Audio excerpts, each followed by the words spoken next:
Sholat jama' takdim dan sholat jama' takhir. Assalamualaikum warahmatullahi wabarakatuh. Kembali lagi di channel Mubayana Nyonge. Di channel ini kita pintar bareng karena belajar bareng. Pada video kali ini kita akan mempelajari tentang sholat jama' takdim dan sholat jama' takhir, serta sebab-sebab yang membolehkan kita melaksanakan sholat jama' takdim dan sholat jama' takhir dan cara-caranya. Andi bersama ayahnya sedang melakukan perjalanan menuju rumah neneknya di desa.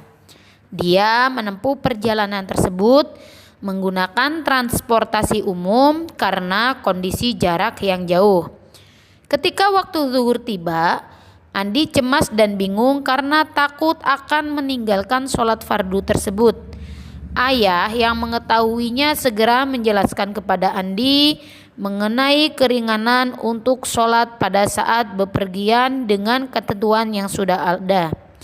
Allah Subhanahu wa Ta'ala tidak ingin menyulitkan hambanya dalam ibadah, seperti diperkenankannya melaksanakan sholat fardu dengan cara dijama' dan dikosor ketika sedang bepergian jauh.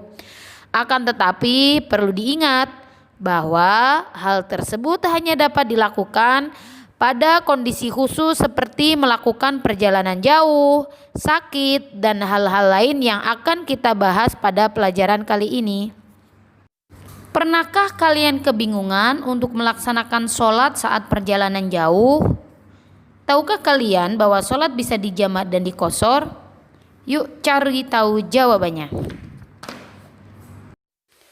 Menjamak sholat berarti menggabungkan dua sholat dalam satu waktu.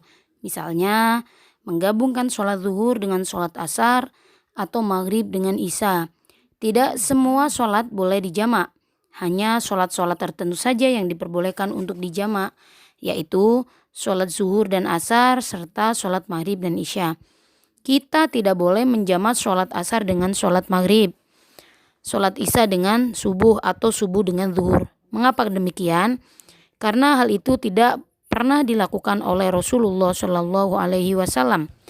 Dalam sebuah hadis diriwayatkan dari Anas bin Malik radhiyallahu an, ia berkata, Kanan Nabiyyu sallallahu alaihi wasallam idza irtahala qabla an tazighas syamsu akhara adh-dhuhri ila waqtil 'ashri thumma nazala fajama'a bainahuma fa in zaghat syamsu qabla ay yartahila shalla dhuhri thumma rakiba.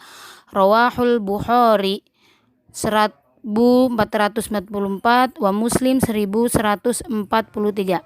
Artinya, apabila Rasulullah Shallallahu Alaihi Wasallam bepergian sebelum matahari tergelincir, maka ia mengakhirkan sholat zuhur sampai waktu asar. Kemudian ia berhenti lalu menjama antara dua sholat tersebut. Tetapi apabila matahari telah tergelincir sebelum ia pergi, maka ia sholat zuhur dahulu, kemudian naik ke kendaraannya. Hadis riwayat Al-Bukhari 1044 dan Muslim 1143. Macam-macam sholat jamak. Yang pertama, jamak takdim.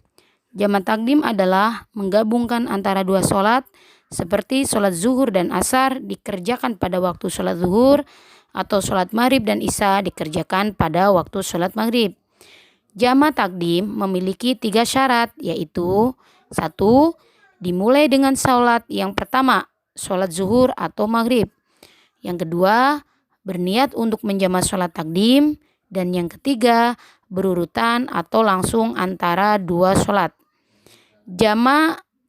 Sholat jamak yang kedua yaitu jamak takhir.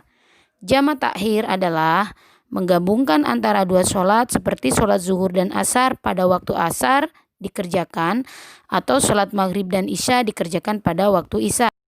Jamak takhir memiliki 3 syarat, yaitu dimulai dengan sholat yang pertama atau kedua, yang kedua berniat untuk menjamak sholat takhir, dan yang ketiga berurutan atau langsung antara dua sholat.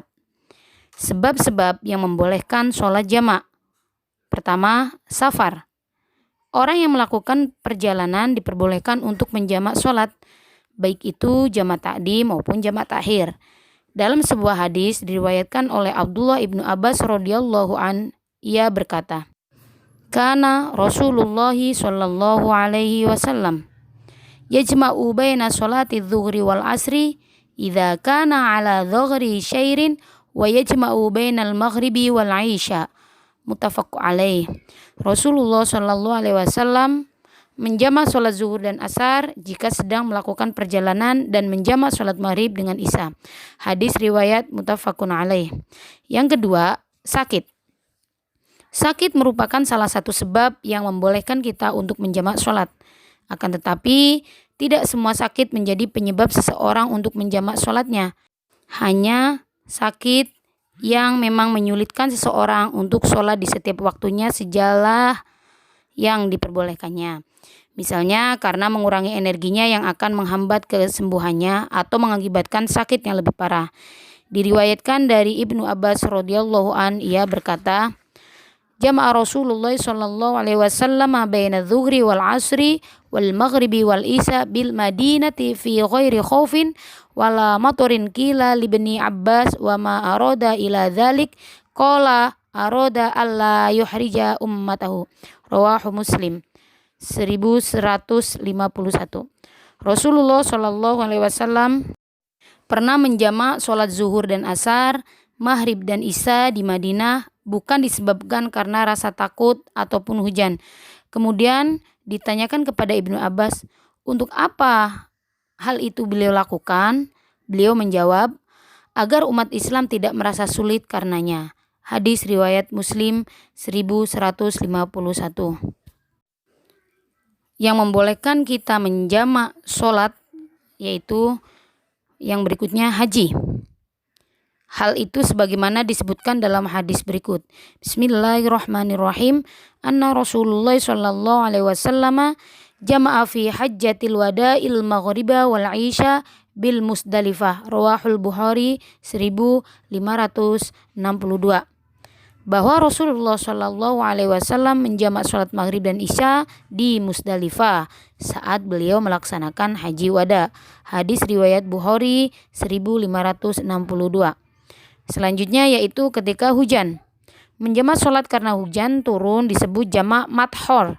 Jamak matar adalah menggabungkan antara dua sholat karena hujan. Adapun beberapa syarat menjamak sholat karena hujan sebagai berikut. Pertama, sholat jamak dilakukan terhadap dua sholat siang yaitu sholat zuhur dan asar dan dua sholat malam yaitu sholat maghrib dan isya. Yang kedua, niat. Ketiga, tertib. Keempat, berturut-turut antara kedua sholat yang dijamak, artinya tidak boleh ada jeda waktu yang terlalu panjang. Dan yang kelima, dilakukan di tempat-tempat yang biasa digunakan untuk sholat jamaah seperti masjid atau surau. Sebab-sebab yang membolehkan sholat jamak selanjutnya yaitu ketika ketimbun lumpur, angin dingin yang bertiup kencang, serta keperluan darurat yang mendesak.